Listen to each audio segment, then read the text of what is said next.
Mga kababayan, alam niyo ba ilang tanggapan ng COMELEC sa mga probinsya ay naghahanda na para sa BSKE 2025? Indikasyon na ba ito na matutuloy na?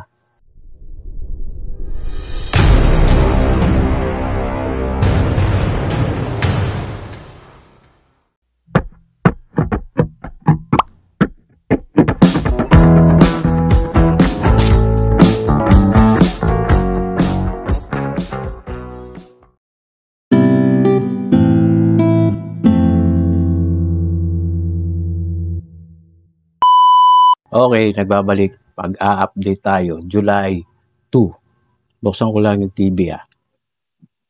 Yan. Pinakikita nyo nagpa-flash sa TV. Yan po yung mismong balita. Mamaya ipapaliwanag ko sa inyo kung ano yung sinabi dyan. Okay, pero bago yan, magbabasa lang ako ng ilang mga komento para timbangin itong tungkol sa BSK nga. Ayan.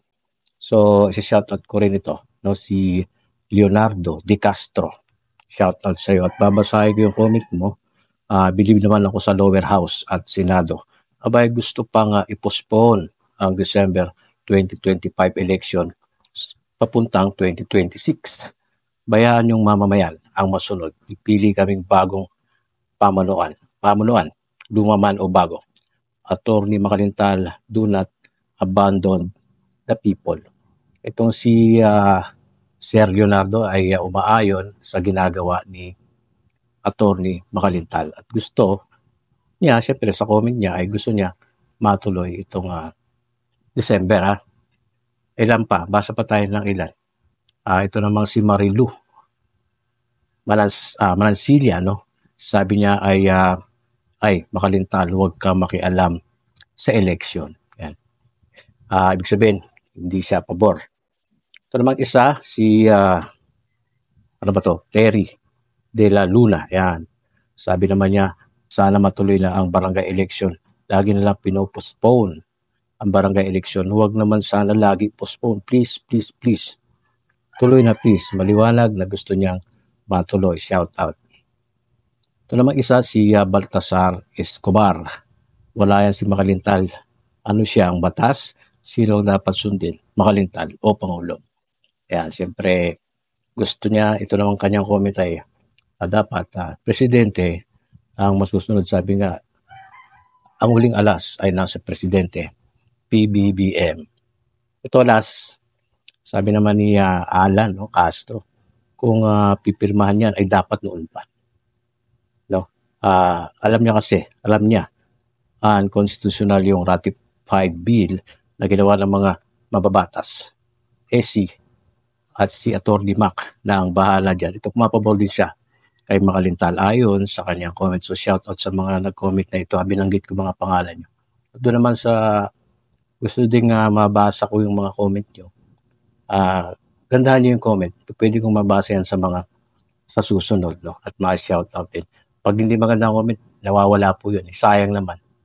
Ayan. So, balikan natin yung balita. Sabi dito sa balitang aking na panood, itong ilang tanggapan ng COMELEC specifically sa, nagpa-flash sa TV.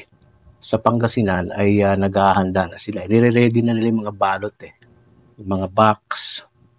Ibig sabihin nun, sabi nga sa balita ay kung maaari na matuloy na, dapat kumbaga handa na sila.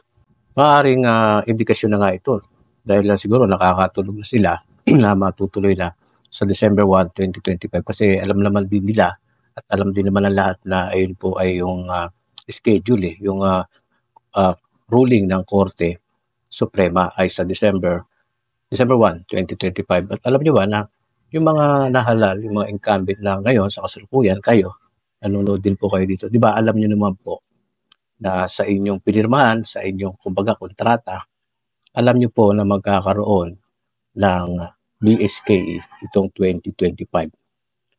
Ang hinaing lang naman ay kasi 2023 dapat 2022. Kulang kami, 2 years lang kami. 'Di ba? Kaya nga nagsulong, 'di ba? Naipasa na nga po 'yon sa batas. Di pa lang pinipirmahan. So kung matutuloy, magiging 3 years na po kayo mga incumbent sa ngayon, no? 23, 24, 25, 26. Kapag yan po ay pinirmahan na or hindi man pirmahan, inuulit lang natin, hindi man pirmahan after 30 days, magiging ganap na po itong batas. Kung magbito, ayan pa, kung magbito naman, di ba? Kung ibito naman yan at schedule na bago, alamang na lamang pa rin talagang namamayani ang December 1 BSKE election 2025. At kahit titignan natin mga kababayan, yung schedule, yung calendar activity na inilabas ng COMELEC ay ganun pa rin. Nakikita nyo dyan yung pinaka-schedule. Ayan, December 1 pa rin. Pwede nyo screenshot yan, basahin niyo yung schedule dyan. At ang nabago lang naman yung kanilang pahayag ng chairman ng COMELEC ay yung registration na July ay ginawa na nga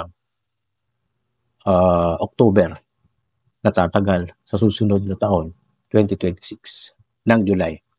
Ginawa daw nila yun kasi nga sabi, kumbaga may posibilidad kasi silang tinitignan. Sila man ay hindi sigurado. Na baka nga itong 2025, magkabiglaan, sige, tuloy na 2025 or 2026.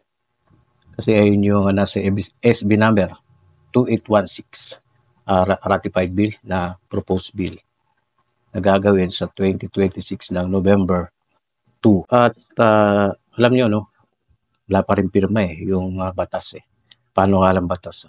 Siguro bago matapos itong buwan na ito, mga hanggang July o bago matapos ang July nga, ay magkakaroon na po ng resulta. Mag-iintay pa rin tayo ng mga ilang linggo para malaman natin kung ano na ba talaga kainat na netong BSKE 2025. So ayan, yung ating update ngayon, pinakasariwang balita po yan. Yung balitang yan, di po akin yan. Pinahagi ko lang din sa inyo kasi baka hindi nyo pa napapanood. Naghahanda na ilang tanggapan ng COMELEC. No?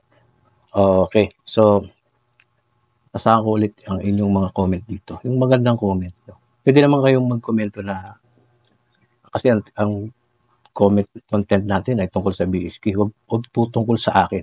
Ako ay nag-vlog lang, nagko-content para din sa inyo. Tapos yung comment ninyo, babasahin natin. Baka mapili natin sa susunod. Ayan. So sa mga bago, share, subscribe. Ganito na lang. God bless.